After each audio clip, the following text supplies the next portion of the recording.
Yeah, this video is going to be about Mike Tyson and Jake Paul. I'm going to get into Mike Tyson gets really pissed off during a news conference, and God, he looked like his younger self, man, when he got angry, man.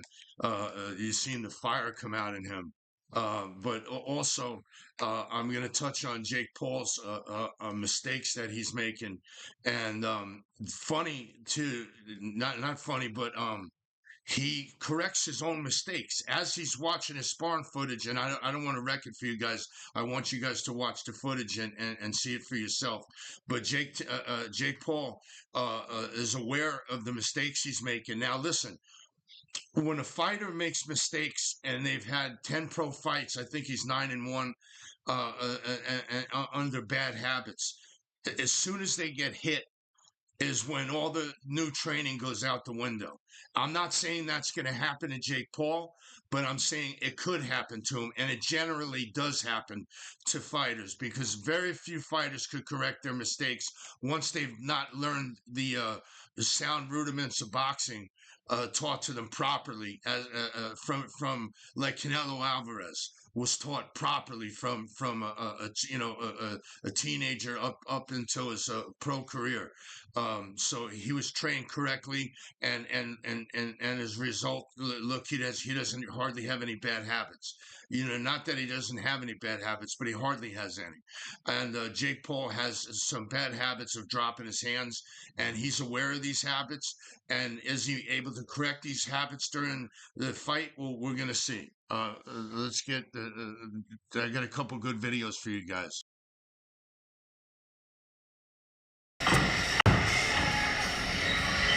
I'm gonna kind of just let this play. I haven't like really watched this. My jab's in there. All right. I'm working the jab. I'm gonna kind of just let this play. I haven't like really watched this. My jab's in there. This guy is a pro fighter. He has like 1 or 2 fights, nothing serious. You hear Logan in here. We're exchanging, going back and forth. Jab, jab, punch, punch. Pop, pop, pop, pop, pop.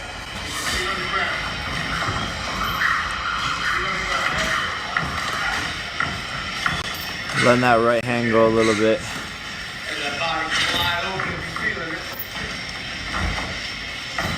This guy was having a lot of pressure.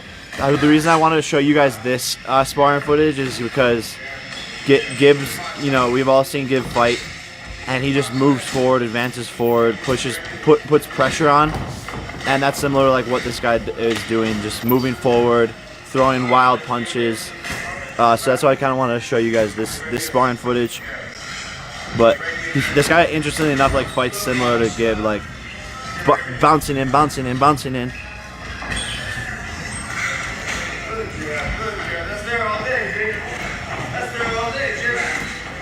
Hook.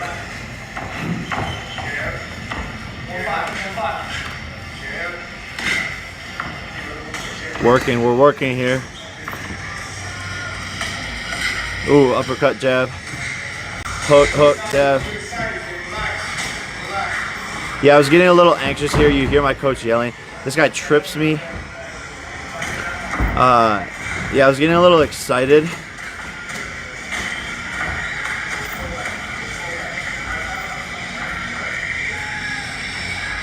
This is the first round here too, so we're just feeling each other out still, trying to figure out what's going on. My jab was really working. That right hand. Hey, what the fuck you going, man?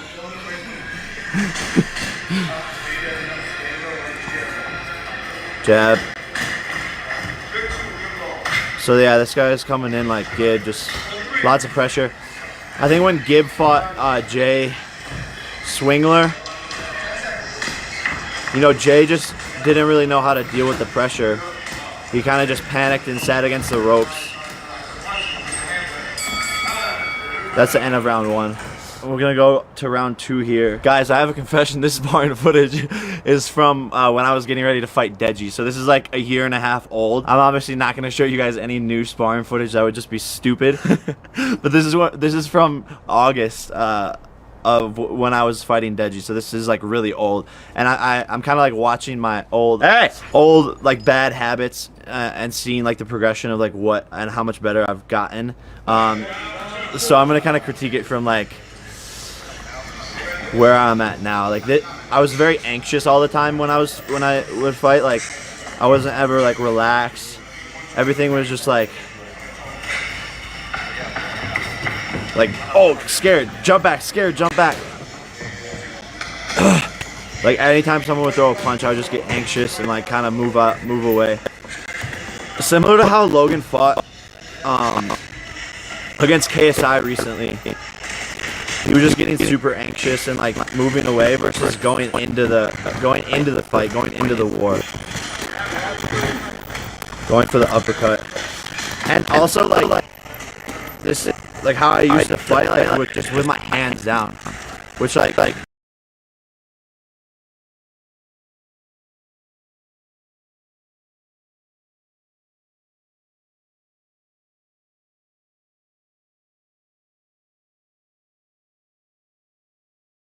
Notice Jake Paul said, I'm dropping my hands, and notice how I've been dropping my hands. So he is aware that he's been making those mistakes. Now, he's corrected those mistakes in training, but as soon as you get hit, all the corrections seem to go out the window with fighters. I've been training fighters over 30 years of my life, and I've known one guy in 30 years to make corrections and stick with them once he learned the wrong way. And I had to teach him. I had to turn him around from southpaw to orthodox and retrain everything that he was taught. And it was a nightmare to do that, especially the footwork. I hate teaching footwork, and footwork is the hardest thing to teach. But Jake Paul is aware of his hands being dropped. Yeah, that's basically all I wanted to show you from. He's aware that he's dropping his hands, and he's saying that he's making corrections to those mistakes. And we're going to see come fight night, because this fight will not go past 2 rounds or 3 rounds at the most.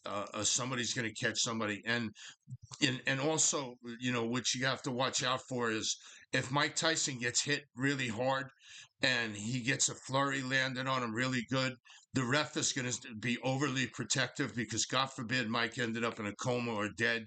The Texas Athletic Commission would be sued, the daylights out of them. So they don't want that to happen. Plus, they want to look out for Mike's safety, and they would put an early stoppage to it. So Mike needs to be careful of that, and he needs to get with it. All right.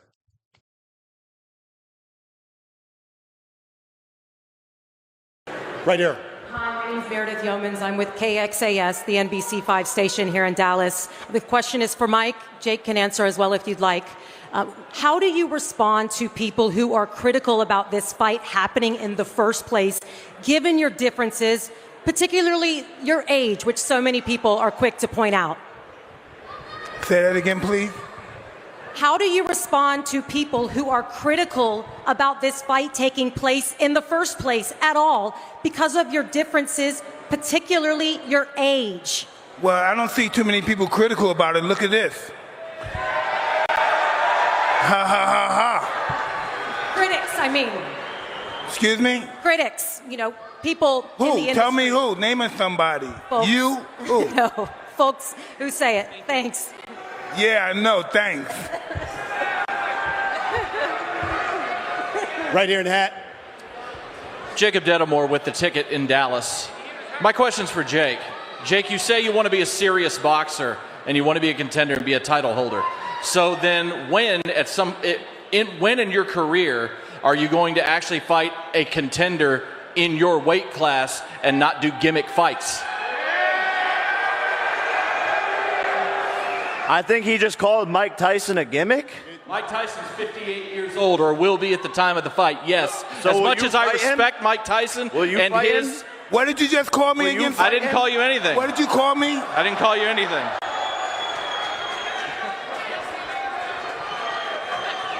It's been 4 years in this sport, and I've done more to it than any boxer in the history of the sport. So in due time, sir, I will be fighting for a world championship, and I will be shutting you the fuck up and making you eat your own words, just like the rest of these fucking punks.